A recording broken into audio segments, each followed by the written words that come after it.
안녕하십니까, 오짜입니다. 이번 내용은 조금 복잡한 것으로 준비했습니다. 시작하기 앞서 구독 부탁드립니다. 감사합니다. 그럼 본론으로 들어가 보시죠. 이번 내용은 글로벌 경제에 가해지는 10가지 지정학적, 금융적 위험이라는 내용이 되겠습니다. 2024년 7월 현재는 지정학적, 금융적 위험이 급증 및 확산한다는 가장 기본적인 이유, 다르게 말씀드리면 지구촌 통합과 화합의 시대가 끝나고 지구촌 분열과 갈등이 가열됨에 따라 향후 경제 상황을 예측하거나 해지하기가 점점 더 어려워지고 있다라고 말할 수 있습니다. 러시아계 미국 역사가 피터 터친의 표현에 따르면 모두가 협력할 이유를 찾는다면 그 결과는 화합의 시대이며 모두가 협력하지 않을 이유를 찾는다면 그 결과는 불화의 시대가 됩니다. 피터 터친의 정의 또는 표현을 기억하시는 가운데 2024년 현재 세상은 복잡한 역동성과 위험이 뒤섞인 혼란스러운 소용돌이 속에서 탈세계화와 탈금융화라는 두 가지 핵심 동인이 등장한 상태입니다. 참고로 지난 30여 년간 계속된 세계화가 역전되면서 시장의 영향력은 줄어들고 국가 안보가 주는 영향력은 커졌습니다. 세계화 시대가 모든 참가자들의 핵심 이익 중 적어도 일부, 즉 공동의 이익에 도움이 되는 여러가지 글로벌 무역 협정으로 이어진 데 반해서 탈세계화 시대에는 전통적인 동맹들과 이념 진영 밖에 있는 국가 간의 분열이 일어나고 거래가 단절되는 각기 다른 특징을 갖게 될 것으로 우짜는 생각합니다. 신자유주의 세계관에서 시장은 사실상 모든 문제에 대한 해결책입니다. 어떻게? 시장을 개방하고 가격 발견과 혁신을 통해서 모든 문제가 해결되도록 놔두면서 말이죠. 신자유주의가 가진 이론적 구성은 개념적으로는 매력적입니다. 하지만 현실 세계에서 시장은 신뢰할 수 있는 해외에 있는 소스들, 공급망 차원에서 보면 중국 같은 게 되겠습니다. 신뢰할 수 없는 해외 소스들에 대한 극도로 위험한 공급망 의존성을 생성 또는 창조했습니다. 예를 한번 들어보죠. 시장의 모든 걸 맡기겠다는 의존성은 효율적이고 수익성이 있었습니다. 하지만 우한폐렴과 같이 상황이 단번에 무너지면 거기서 발생하는 도미노 효과, 즉 도미노 하나가 쓰러지면 다른 도미노들이 연달아 쓰러지는 것처럼 시장이 예상했거나 해지할 수 있다고 생각했던 수준 또는 허용하는 수준을 훨씬 뛰어넘어 버렸습니다. 가장 좋은 예가 우한폐렴 사태죠.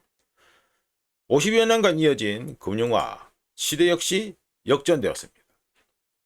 금융화는 자신의 노동과 시간을 제공하고 돈을 버는 사람들, 가장 대표적으로 임금 노동자들을 희생시켜 자본을 최적화했으며 신용과 레버리지의 거대한 확장을 통해 투기를 최적화하여 글로벌 경제의 거의 모든 것, 즉 노동, 자본, 상품, 정확하게는 굿즈, 재화가 되겠습니다.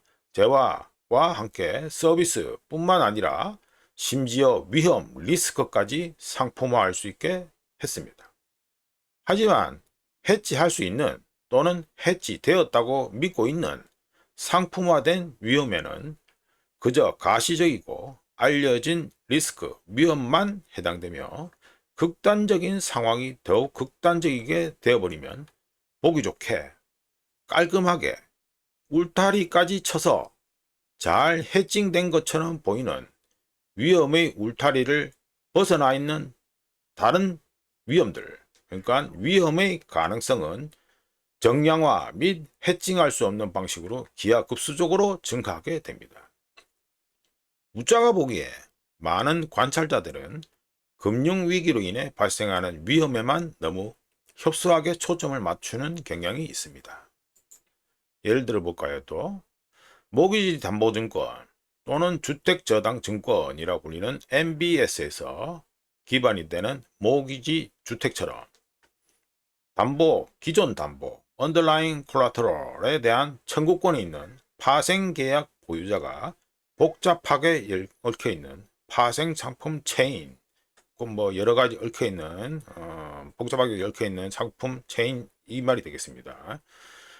파생상품 체인에 포함된 담보자산을 압류하기 시작하면 파생상품 체인에 엮여있는 담보자산들 모두에서 체인 리액션, 그러니까 연쇄 반응을 일으키면서 단숨에 문제가 커져버리는 2008년 금융위기와 같은 수조 달러 규모의 그림자 파생상품 위기가 있습니다.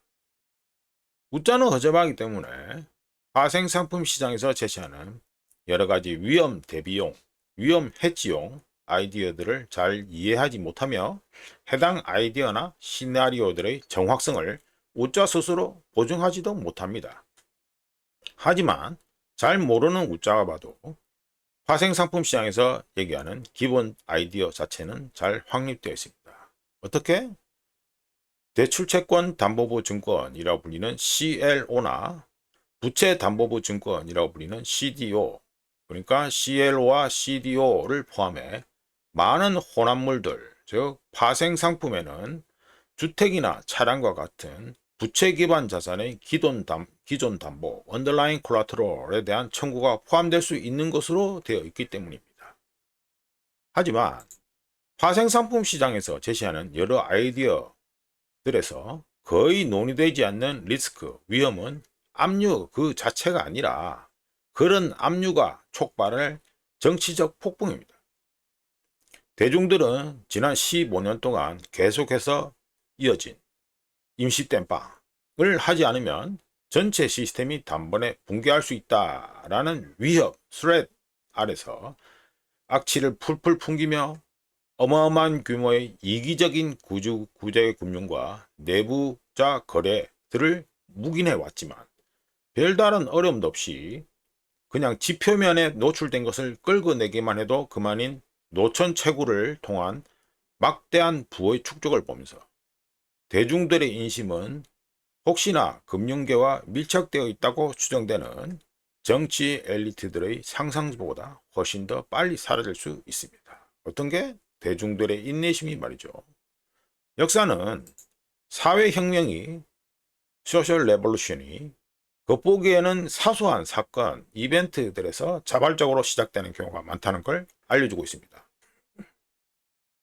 많은 사람들 희생해 극소수에게 비대칭 보상을 제공하도록 조작된 부패한 시스템에서는 마치 죽은 나무에 불이 붙을 경우 단숨에 숲 전체로 퍼지듯이 시스템 자체를 모두 태워버릴 수 있는 대화재로 변할 수 있다는 걸 역사는 알려주고 있습니다.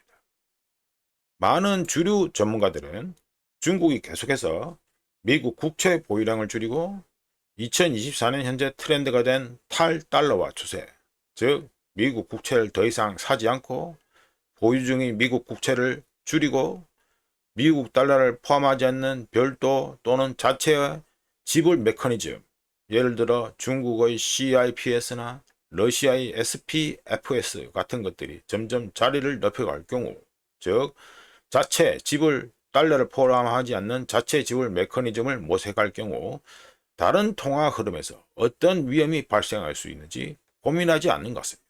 누가? 많은 주류 전문가들이 말이죠. 참고로 FDI, 외국인 직접 투자를 말씀드립니다. FDI와 같이 글로벌 경제를 중심으로 움직이는 자본의 경우 제조업, 광업, 주택, 관광과 같은 자산들에 대한 투자를 목적으로 해당 경제에 유입되는 돈을 말하는데요. 국채에 유입되거나 국채에서 유출되는 자본이 국채 시장에 참여하는 국가들의 이익을 반영하는 것처럼, 바꿔서 말하면 해당 국가들의 국익을 반영하는 것처럼 FDI 투자 흐름과 전략적으로 중요한 상품들, 원자재가 되겠습니다. 특히 또 히토류 같은 것도 해당되고요. 전략적으로 중요한 상품들의 판매 및 구매도 탈달러화의 영향에서 자유롭지 못합니다. 경제위기다 보니 얘기가 너무 장황해졌는데요. 웃자가 향후 예상되는 글로벌 자본 흐름의 대대적인 개편과 관련해 다음 두 가지 요인의 직접적인 결과라고 규정해 봅니다. 첫 번째, 시장 인센티브 또는 시장이 주는 인센티브, 예를 들어 이윤이나 중상주의 수출보다 국가 안보가 더 중요해졌습니다. 두 번째, 관세뿐만 아니라 전략적으로 중요한 상품, 커머디티, 그러니까 원자재라고 보시면 되겠죠. 희토류, 원자재 이런 게 되겠습니다. 중요한 상품에 대한 접근, 액세스 및 투자 자본 흐름을 포함하는 무역 파트너와의 특별한 거래를 선호하는 광범위한 무역 협정들의 파편화가 점점 더 강해질 것이라고 봅니다. 말씀드린 얘기를 조금 더 풀어보면 무역은 더 이상 중상주의적 수출을 위한 새로운 시장을 열고 잉여 미국 달러를 국채에 보관하는 것이 아니라 공급망과 금융시장에 접근하는 대가로 필수 상품, 원자재나 희토류가 되겠습니다. 필수 상품과 자본 흐름을 확보하는 것이 되고 있습니다. 여담입니다만 우짜가 보기에 중상주의 시대는 끝났습니다.